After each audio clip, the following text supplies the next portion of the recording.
Assalamualaikum warahmatullahi wabarakatuh, guru-guru hebat seluruh Indonesia. Perkenalkan, nama saya Rizky Aditya Novali, guru sejarah SMA Negeri 1 Sampang, Kabupaten Cilacap. Di video kali ini saya akan melakukan aksi nyata dalam platform Merdeka Mengajar. Topik pertama yaitu Merdeka Belajar, menyebarkan pemahaman Merdeka Belajar. Setelah kita mempelajari topik pertama, diharapkan kita mampu memahami gagasan dan prinsip pendidikan berdasarkan pemikiran Ki Hajar Dewantoro. Yang kedua, diharapkan kita mampu memahami untuk memfasilitasi murid agar tumbuh sesuai dengan kodratnya.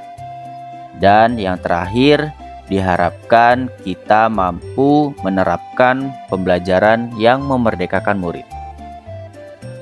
Di dalam topik Merdeka Mengajar, ada beberapa modul yang sudah kita selesaikan. Yang pertama, mengenal dan memahami diri sebagai pendidik.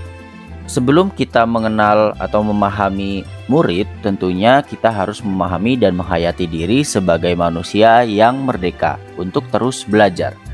Yang kedua, menyelaraskan peran guru yang relevan dengan konteks murid dan zaman. Dan yang ketiga, bertutur kata lembut, mendengarkan pendapat, memotivasi untuk gemar dan senang belajar. Nah, bagaimana sih cara kita dalam mengajar di kurikulum Merdeka Belajar ini? Dewasa ini, dalam mendidik dan mengajar, kita masih menggunakan sistem pengajaran kolonial, di mana meminta murid berdiri di depan kelas karena lalai mengerjakan tugas. Kemudian, murid duduk rapi menghadap ke depan dengan suasana yang hening. Ketiga, melakukan perankingan dengan dasar nilai pengetahuan. Yang keempat, menyeragamkan pembuatan tugas. Dan yang terakhir, memukul murid karena tidak mengerjakan tugas. Di modul selanjutnya, dalam mendampingi murid dengan utuh dan menyuruh. Dalam hal ini ada namanya kodrat keadaan. Kodrat keadaan dibagi menjadi dua, yaitu kodrat alam dan kodrat zaman. Kodrat alam berkaitan dengan sifat dan bentuk lingkungan di mana anak berada. Sedangkan kodrat zaman berkaitan dengan isi dan irama, yakni disesuaikan dengan zaman di mana anak berkembang. Dalam hal ini tidak ada individu yang sama dan zaman selalu bergerak dinamis. Menurut Ki Hajar Dewantoro, dalam melakukan perubahan yang terpadu, hendaknya selalu diingat bahwa segala kepentingan anak-anak, baik diri maupun masyarakat, tidak boleh meninggalkan kodrat keadaan, baik itu kodrat alam maupun kodrat zaman. Dalam mendampingi murid juga, kita harus menerapkan asas trikon, yaitu kontinu, konvergen, konsentris. Kontinu merupakan perkembangan yang dilakukan secara berkesinambungan dengan cara yang baik. Konvergen, perkembangan yang dapat dilakukan atau mengambil sumber dari luar, bahkan itu dari luar negeri.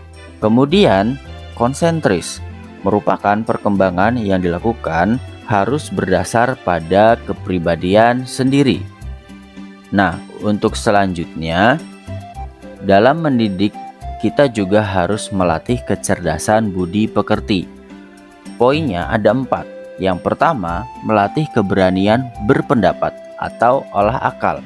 Yang kedua, ada mengasah perasaan dan perilaku atau olah rasa.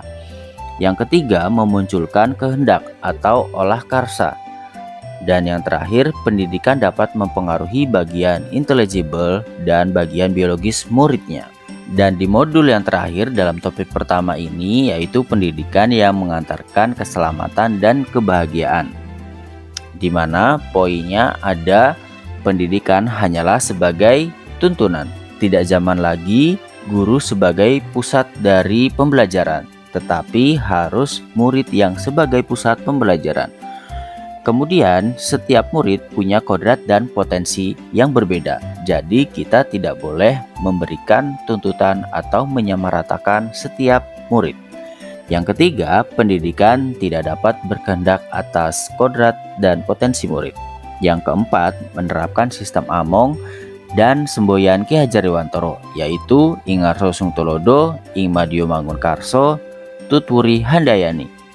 Menerapkan pembelajaran proyek serta digitalisasi pembelajaran. Pendidikan yang mengantarkan keselamatan dan kebahagiaan juga memiliki trisentra pendidikan. Yang pertama ada keluarga, kemudian sekolah, dan masyarakat. Keluarga merupakan sarana pertama pendidikan untuk anak, tempat yang sangat berpengaruh terhadap pendidikan dasar. Yang kedua, sekolah merupakan rumah kedua bagi murid. Sekolah memberikan sarana pendidikan, pengetahuan, keterampilan, budaya, dan budi pekerti. Dan yang terakhir merupakan masyarakat. Masyarakat juga sangat berpengaruh layaknya keluarga dan juga sekolah, karena berhubungan dengan bagaimana cara bergaul anak dan cara berteman di lingkungan.